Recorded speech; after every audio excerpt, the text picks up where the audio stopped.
Danilo Leo Lazzarini e sono qui con Loris Palmerini per fare delle domande su un argomento che ritengo molto interessante per tutti noi. Ho sentito che lei è il primo firmatario di 3 proposte di legge regionale. Sa dirmi di cosa si tratta? Sì, sono 3 proposte di legge che noi vogliamo far prendere in considerazione al Consiglio regionale. Una concerne la tutela della salute, quindi l'autodeterminazione dell'individuo, poi magari dirò qualche altra parola, e l'altra concerne il risparmio, la tutela del risparmio, ma soprattutto l'impiego del risparmio rispetto al territorio, e la terza è per una maggiore partecipazione dei cittadini in un'era in cui siamo tutti dotati di questi strumenti tipo il mobile phone, gli smartphone, oppure comunque la posta elettronica certificata, e quindi di poter far partecipare chi invece normalmente viene escluso da questi processi di proposta e anche di approvazione. Allora, molto sinteticamente, la prima proposta di legge, denominata Salute, chiede alla Regione, come è previsto da Costituzione essere il suo compito, soprattutto nell'ambito appunto sanitario della sanità e della salute, di attuare 2 norme. Una è la Convenzione di Oviedo del Consiglio d'Europa, già ratificata dallo Stato, quindi già legge dello Stato, e l'altra è una direttiva dell'Unione Europea. Cosa dicono queste 2 norme? Dicono per esempio che in qualunque ambito sanitario, in qualunque trattamento, c'è il dovere del medico di chiedere il consenso al paziente per qualunque tipo di intervento, ma solo dopo averlo informato sia sullo scopo della procedura sia sui rischi. Questo non avviene, per esempio, quando viene messo in bocca del materiale composito che ha delle tossicità, non viene mai spiegato, oppure quando vengono prescritti dei farmaci, anche magari per il mal di testa, non si dice quali sono i rischi. E così anche per quanto riguarda la tematica attuale dell'espianto di organi, bisogna sapere che la norma dello Stato attualmente non prevede questo consenso e invece è imposto come diritto umano. La direttiva europea fa ancora di più, tutela soprattutto i bambini dalle sperimentazioni di farmaci, soprattutto è vietata la sperimentazione di farmaci su bambini sani. Quindi queste 2 direttive, che dovrebbero essere già applicate, noi le chiediamo attuate alla Regione, che è il suo compito, tanto più in una materia come quella della salute, che è con partecipazione, materia concorrente si chiama, della Regione. Ecco, volevo dire una cosa sulla salute. In Cina sono nate l'anno scorso 2 bambine geneticamente modificate. Davvero? Sì, e ne sta nascendo un'altra, e questo è un rischio grandissimo. La Convenzione di Oviedo vieta la modifica dell'embrione umano perché c'è un'intangibilità da parte degli stati. Parliamo, se volete, di microchip che a tanti sta facendo venire la voglia di farlo obbligatorio.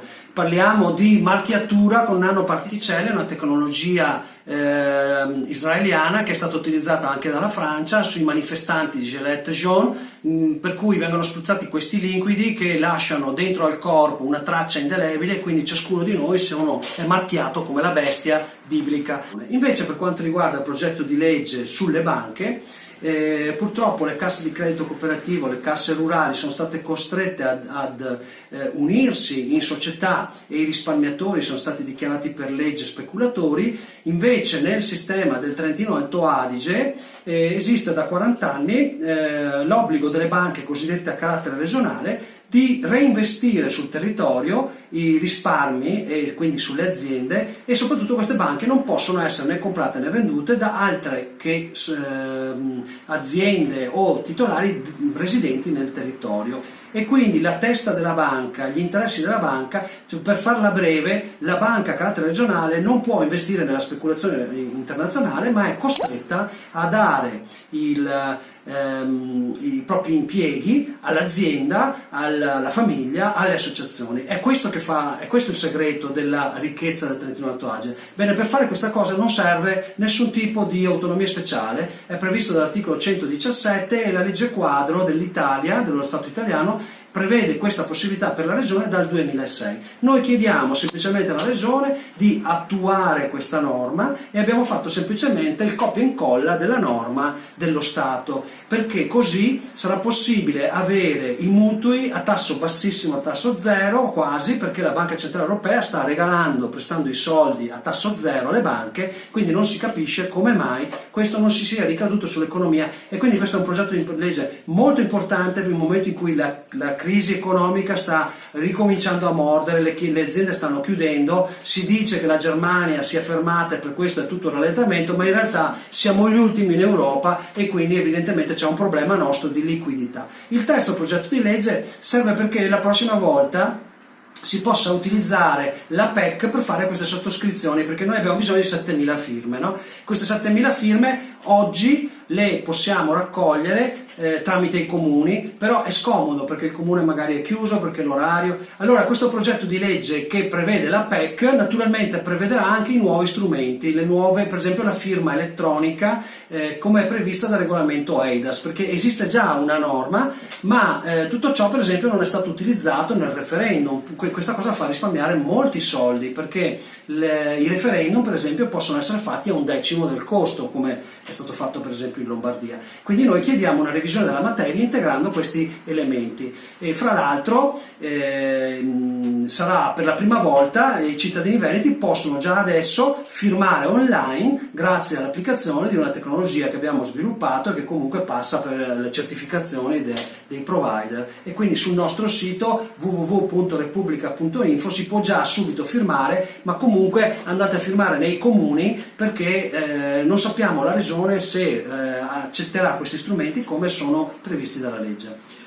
Quindi lei ha anticipato anche la mia domanda importante su come e quando si poteva votare e dove si poteva Ecco, votare. sì, esatto. Comunque lo ripetiamo, in tutti i comuni del Veneto, solo i residenti del Veneto, perché questa è una cosa che per oggi è per la regione Veneto, ma abbiamo intenzione di presentarlo anche già in altre regioni. Sì, perché è una cosa che farà il bene dei territori, quindi è il bene delle persone per la salute, è il bene dei territori per l'economia, è il bene per la democrazia. Allora, l'intangibilità dell'essere umano è fondamentale tutelarla come il risparmio, perché senza tutela dei risparmi poi si vede che generazioni di lavoro vengono semplicemente spazzate via con un colpo di penna, dove il risparmiatore viene dichiarato speculatore. Quindi si può firmare nei comuni e si può firmare attraverso la nostra piattaforma www.repubblica.info, dove naturalmente, come quando si va nei comuni, bisogna rilasciare la copia della carta d'identità, perché la persona deve essere sicuro che è non solo residente nel Veneto, che vota nel Veneto, ma dobbiamo identificarla. Molto interessante il tutto. E da dove nasce questa iniziativa, chiamiamola politica? In realtà noi siamo un gruppo di cittadini che si rende conto delle problematiche contemporanee e ha deciso di impegnarsi in prima persona. Abbiamo più di un comitato che ci sta sostenendo in questa azione e abbiamo pensato di agire al di fuori dei partiti. Noi non siamo un partito, non è un'iniziativa di origine partitica, perché la politica è fatta in maniera tale che se un partito propone qualcosa, gli altri all'opposizione o comunque gli antagonisti dicono di no, che è sbagliata per definizione. Siccome queste sono tematiche generali che valgono per tutti, che interessano la collettività, abbiamo deciso di portare questa cosa nel Consiglio regionale attraverso le firme, moltissime, 7.000, una fatica immane, per non farci mettere sopra un'etichetta di partito. Quindi siamo semplici cittadini che stiamo cercando, fra l'altro, volontari, perché l'impegno è tanto, le spese sono tante, ma è anche un momento per darsi da fare senza lamentarsi continuamente. Ottimo. E mi dica anche un'altra cosa, perché se non sbaglio lei era promotore di cultura e identità veneta. Questa invece mi sembra una proposta a più ampio respiro. Come mai?